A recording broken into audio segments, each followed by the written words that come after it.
മറ്റൊരു പ്രധാനപ്പെട്ട വാർത്തയിലേക്ക്. കളമശ്ശേരിയിൽ പഴകി ഇറച്ചി പിടിച്ചെടുത്ത സംഭവത്തിൽ പ്രതികളുമായി തെളിവെടുപ്പ്. പ്രതിയായ ജുനൈസിനെയും സഹായ നിസാബിനെയുമാണ് തെളിവെടുപ്പിനെത്തിച്ചത്. ഇറച്ചി സൂക്ഷിച്ച വീട്ടിലെത്തിച്ചാണ് തെളിവെടുപ്പ് നടത്തിയത്. വിശദാംശങ്ങളുമായി ഇപ്പോൾ ശ്രീലക്ഷ്മി ചേരുന്നു. ശ്രീലക്ഷ്മി, എന്തൊക്കെയാണ് അവിടെ നിന്നുള്ള വിശദാംശങ്ങൾ? അൻസില, ഇന്ന് രാവിലെയോട് കൂടിയാണ് അറസ്റ്റിലായ പ്രതികളുമായി തെളിവെടുപ്പ് നടത്തിയത്. ഇവരെ ഈ കളമശ്ശേരിയിൽ നിന്ന് പഴകിയ ഇറച്ചി പിടികൂടിയ വീട്ടിലെത്തിച്ചാണ് തെളിവെടുപ്പ് നടത്തിയത്. ശേഷം മറ്റു ചില കടകളിലേക്കും പ്രതികളെ കൊണ്ടുപോയിരുന്നു.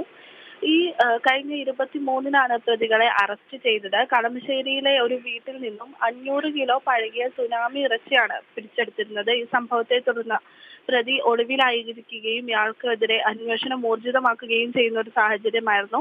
തുടർന്ന് ഇയാളെയും ഇയാളുടെ സഹായിയായ നിസാബിനെയും, പ്രതി ജുനൈസിനെയും സഹായിയായ നിസാബിനെയും പോലീസ് കസ്റ്റഡിയിലെടുക്കുകയും അറസ്റ്റ് രേഖപ്പെടുത്തുകയായിരുന്നു.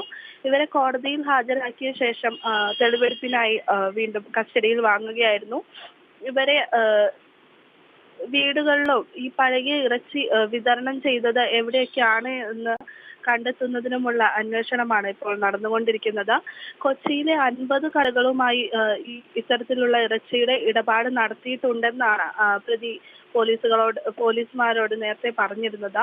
വീട്ടിൽ നിന്ന് കളമശ്ശേരിയിൽ പഴകി ഇറച്ചി പിടിച്ചെടുത്ത സംഭവത്തിൽ പ്രതികളുമായി തെളിവെടുപ്പ് ആരംഭിച്ചു. പ്രതിയായ ജുനൈസിനെയും സഹായ നിസാബിനെയുമാണ് തെളിവെടുപ്പിനെത്തിച്ചത്. ഇറച്ചി സൂക്ഷിച്ച വീട്ടിലെത്തിച്ചാണ് തെളിവെടുപ്പ് നടത്തിയത്.